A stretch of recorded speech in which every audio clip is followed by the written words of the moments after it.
caught a tremendous fish and held him beside the boat, half out of water with my hook fast in a corner of his mouth. He didn't fight, he hadn't fought at all. He hung a grunting weight, battered and venerable and homely here and there. His brown skin hung in strips like ancient wallpaper, and its pattern of darker brown was like wallpaper. Shapes like full-blown roses, stained and lost through age.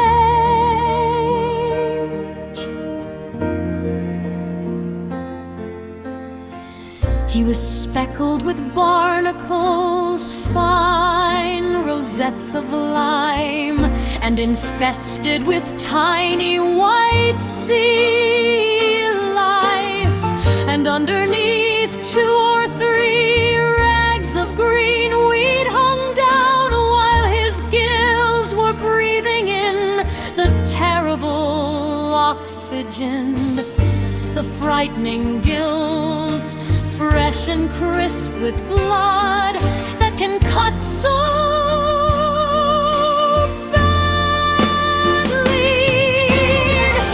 I thought of the coarse white flesh packed in like feathers, the big bones and the little bones, the dramatic reds and blacks of his shiny entrails, and the pink swim bladder like a big peony. I looked into his eyes, which were far larger than mine, but shallower and yellowed. The iris is backed and packed with tarnished tin foil, seen through the lenses of old scratched isinglass.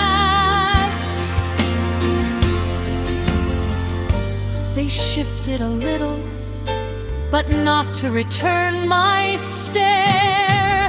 It was more like the tipping of an object toward the light.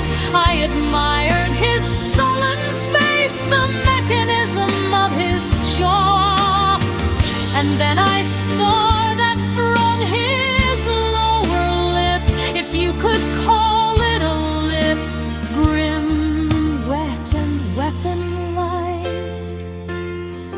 hung 5 old pieces of fish line, or 4, and a wire leader with the swivel still attached, with all their 5 big hooks grown firmly in his mouth. A green line fried at the end, where he broke it to heavier lines, and a fine bread,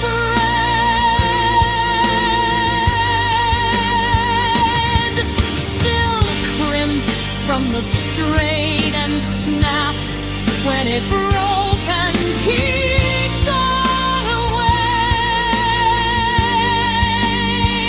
like medals with their ribbons, frayed and wavering, a 5-haired beard of wisdom trailing from his aching jaw.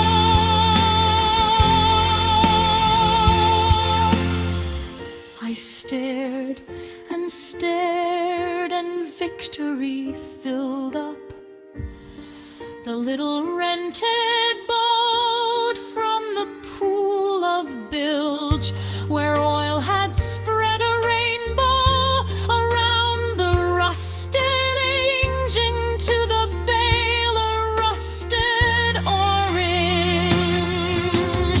The sun cracked thwarts, the oar locks on their string.